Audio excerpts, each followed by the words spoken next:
இது மகிமை நேரம். கர்த்தரும் இரட்சகருமாய் இருக்கிற இயேசு கிறிஸ்துவின் ஈடு இணையற்ற இன்ப நாமத்தினாலே மகிமை டிவி நேயர்களை அன்புடன் வாழ்த்துகிறேன். மீண்டுமாக மகிமை நேர நிகழ்ச்சிக்கு உங்களை அன்புடன் வரவேற்கிறேன். நாம் தொடர்ந்து தேவ திட்டம் என்ற தலைப்பின் கீழே தியானித்து வருகிறோம். பவுலுடைய வாழ்க்கை காரியங்கள், கர்த்தர் அவனோடு இருக்கிறார், தேவ திட்டம் அவனுடைய வாழ்க்கையில் இருந்தது என்பதை குறித்து நாம் தியானிக்கலாம். இன்றைக்கும் கூட பவுலுடைய பயணத்திலே இன்றைக்கு அவன் பிரசங்கம் செய்ய செல்கிறான். நேற்றைய தினத்திலே பர்னபாவோடு அவன் ஆண்டவரை பற்றி பிரசங்கித்தான் என்று சொல்லி கலாத்திய பட்டணத்தின் ஒரு மீட்சி அவனுக்குள்ளே அங்கே ஒரு மாற்றத்தை கொண்டு வந்தது என்று சொல்லி பார்த்தோம். இன்றைக்கும் அவன் தெசலோனிக்கே பட்டணத்துக்கு அங்கே இருக்கிற ஜனங்களுக்கு கர்த்தருடைய வார்த்தையை கொண்டு செல்கிறான்.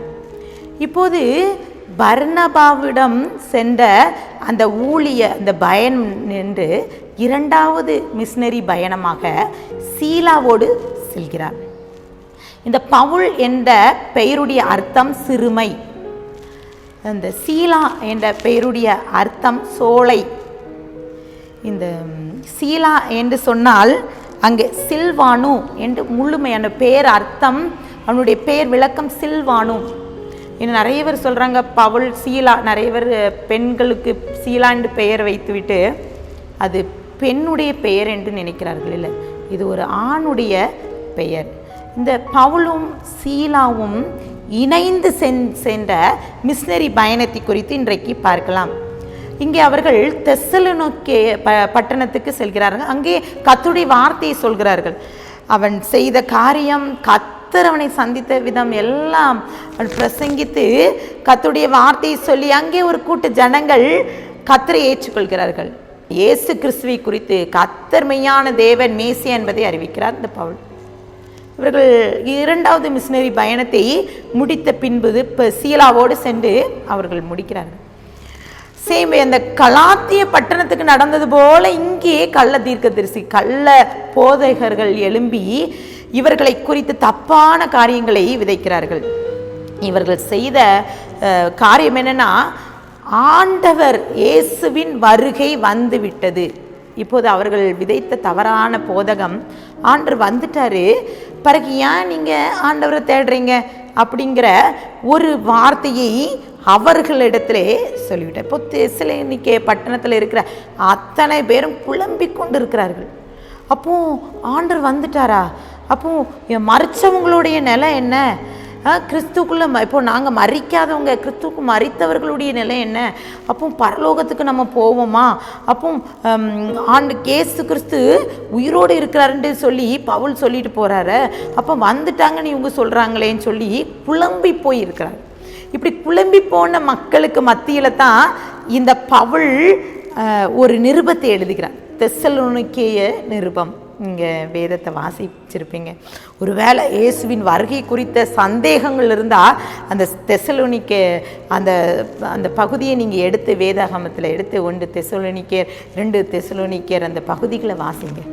கர்த்தர் உங்களுக்கான சந்தேகங்களை பவுலின் வார்த்தைகள் மூலமாக தீர்த்து வைப்பார். இப்போது மக்களுக்கு சந்தேகங்கள் தீர்த்து விட்டது.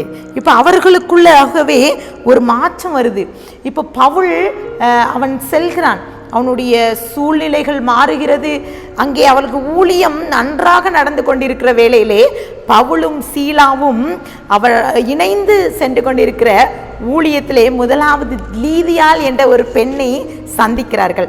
அப்போ இந்த லீதியாள் அவனுடைய வேலை எப்படிப்பட்டிருக்கிறதுனா, அவள் பிரசங்கத்தை, பவுலுடைய பிரசங்கத்தை உட்கார்ந்து கேட்டுக்கொண்டிருக்கிறாள். இப்போது தேவன் லீதியாளின் இருதயத்தை திறக்கும்போது அவள் ஆண்டவரை ஏற்றுக்கொண்டு அங்கே அவங்க குடும்பம் ஞானஸ்தானம் பெறுகிறது. அங்கே கர்த்தரை ஏற்றுக்கொள்கிறார்கள். இப்போ முதலாவது இந்த மிஷனரி பயணத்திலே கர்த்தர் கலாத்திய பட்டணத்திலே கர்த்தர் அற்புதம் செய்தது போலவே இங்கே தெசலோனிக்கே பட்டணத்திலே பவுலை கொண்டு கர்த்தர் அநேகரை ஆண்டவருக்குள்ளாக வழி நடத்த. இங்கே லீதியாள் என்ற பெண் கர்த்தர் அவள் இருதயத்தை தொடுகிறாள். அவள் மூலமாக அநேகர் ஆண்டவரை ஏற்றுக்கொள்கிறார். இன்னும் அவங்க தொடர்ந்து அவர்கள் ஊழியத்திலே சென்று கொண்டிருக்கிற வேளையிலே அங்கே பிசாசு பிடித்த ஒரு பெண்ணை அவங்க பார்க்கிறார்கள். அந்த பிசாசு பிடித்த அந்த அடிமை பெண்ணுடைய வேலை என்னன்னா, பவுலும் சீலாவும் எங்கு சென்றாலும் அவர்கள் பின்பதாக செல்வது, அவர்களை பார்த்து ஒரு காரியத்தை உன்னதமான தேவனுடைய வேலைக்காரர்கள் என்று சொல்லி இவர்களை பார்த்து சொல்லுவாங்க. உன்னதமான தேவனுடைய வேலைக்காரர்கள் இவர்கள் மூலமாக தான் நீங்கள் ரட்சிக்கப்படுவீங்கன்னு சொல்லி போகிற எல்லா இடத்துலையும் சொல்லி கொண்டு இருக்கிறார். இப்போது பவுல் இதை கேட்டு அவருக்குள்ளே ஒரு நாள் ஒரு எண்ணம் வருகிறது. டக்குன்னு அந்த பெண்ணை திரும்பி பார்த்து அந்த பெண்ணை அதிகாரத்தோடு, உன்கிட்ட இருக்கிற பிசாசை இப்போது வெளியேறுன்னு சொல்கிறான். உடனடியாக அவளை பிடித்திருந்த பிசாசு வெளியேறிட்டது. இப்போது இந்த அடிமையாக வைத்திருந்த அந்த பெண்ணிடம் இருந்த அந்த ஆவி என்ன செய்கிறது? குறி சொல்கிற ஆவி.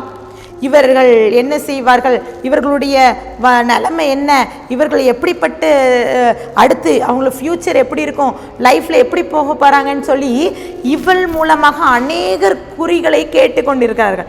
அடிமையாக வைத்திருந்த அந்த பெண்ணை அடிமையாக வைத்திருந்தவர்கள் அந்த பெண்ணின் மூலமாக நிறைய ரூபாய் பணம் சம்பாதித்து கொண்டிருக்கிறார்கள். இப்போது இவர்களுக்கு இது தடையாக இருக்கிறது. இந்த பவுல் மூலமாக தான் இந்த காரியம் நடக்குன்னு சொல்லிட்டு இவர்களை பவுலை பிடித்து கொண்டு ரோமவர்களின் அதிகாரிகிட்ட கூட்டு போய் பவுலையும் சீலாவையும் இப்போது சிறைச்சாலையில் அடைக்கிறாங்க. அங்கே சிறைச்சாலையில் பார்த்தீங்கன்னா அங்கே அநேகர் அதிகம் காவலாளர்கள் அதிகம் இருந்த அந்த சிறைச்சாலையிலே அங்கே அடைக்கப்பட்டிருக்காங்க. அவங்க கைகள் கால்கள் எல்லாம் அந்த மரத்தால் செய்யப்பட்ட பொருட்களால் கட்டப்பட்டு இருக்கிறது. அவர்களுக்கு தப்பிக்க வழியே கிடையாது.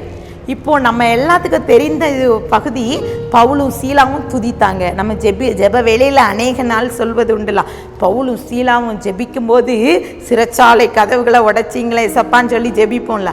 இப்போது அந்த அற்புதம் தான் நடக்குது. அதன் மூலமாக சிறைச்சாலையில் பார்த்தீங்கன்னா அவர்கள் கை மட்டும் இல்லை, கையில் கட்டிருந்த விலங்குகள் மட்டும் இல்லை, எல்லாரும் அங்கே விடுதலையாக்கப்படுறாங்க. சிறைச்சாலை அதிகாரி பதறிக்கொண்டு ஓடி வந்து பார்க்கும்போது அவனுக்குள்ளாகவே கர்த்தர் பேசுகிறார்.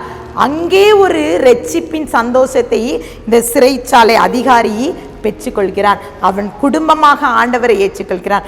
பிரியமானவர்களே, இன்றைக்கும் பவுலுடைய இரண்டாவது மிஷனரி பயணத்திலே தெசலோனிக்கேயர் அந்த பட்டணத்தில் அந்த பகுதியிலே கர்த்தருடைய வார்த்தையை அறிவித்து 2 விதமான அந்த மக்களுக்குள்ளே இருக்கிற குழப்பங்களை மாற்றி கர்த்தர் அவனோடு இடைப்பட்டார். அவனுக்குள்ளாகவே அவன் மூலமாக அநேகர் மீட்படைந்தார்கள். இயேசுவின் வருகை குறித்த ஆணித்தரமாக அவன் பேச ஆரம்பித்தான். இன்றைக்கும் கூட கர்த்தருடைய வார்த்தையை நம்ம விசுவாசிப்போம். ஆண்டவர் ஒரு நாள் வருகை சமீபித்திருக்கிறது. நிறைய கால சூழ்நிலைகளை பார்க்குறோம். யுத்தங்கள், கொள்ளை நோய்கள், பூமி அதிர்ச்சி எல்லாம் வந்துட்டுருக்கு. அப்போது இதெல்லாம் நடக்க போகுது. ஆண்டவருடைய வருகைக்காக நம்ம எத்தனை பேர் ஆயத்த பண்ணிகிட்டு இருக்கோம்? ஆண்டவர் சமூகத்தில் ஒப்பு கொடுக்கலாமா? அன்பின் பரலோக தகப்பனே ஸ்தோத்திரிக்கிறப்பா. பவுல் அவளுடைய வாழ்க்கையிலே கர்த்தரை ஏற்றுக்கொண்ட நாளிலிருந்து ஆண்டவருக்காக வாழ்ந்தது போல, உம்முடைய சத்தியத்தை அவன் சொன்னது போல, இயேசுவின் வருகை குறித்து தெசலோனிக்கே பட்டணத்தில் சொல்லி அநேகரை மீட்படைந்த லீதியால் ஆண்டவரை ஏற்றுக்கொண்டது போல, இங்கே நம் பிசாசு பிடித்த பெண் ஆண்டவரை ஏற்றுக்கொண்டு அவனுடைய காரியங்களெல்லாம் ஆண்டவர் தொட்டு அவளுக்கு விடுதலை கொடுத்தது போல, அந்த சிறைச்சாலை அதிகாரி அவன் ரட்சிக்கப்பட்டது போல, இன்றைக்கும் இந்த வார்த்தையை கேட்டுக்கொண்டு இருக்கிற பிள்ளைகளும் கூட உம்முடைய சமூகத்திலே வந்து நிற்கலாம் சப்பா. நாங்கள் இன்னைக்கு இந்த வார்த்தையை சொல்லுவோம், இயேசுவின் வருகைக்காக நாங்கள் காத்திருக்கிறோம் சப்பா. அந்த வருகை நிச்சயத்தை நாங்கள் பெற்றுக்கொள்ள, உமக்காக நாங்கள் வாழ, உம்முடைய தேவ திட்டத்தை அறிந்து கொள்ள நீங்கள் எங்களுக்கு கிருபை தாங்க. உம்முடைய சமூகத்திலே நான் வைக்கிறேன், தாழ்த்துக்கிறேன், உண்மையாக்கிறேன். மீட்பர் மூலக்கே கிருபிதாவே, ஆமேன்.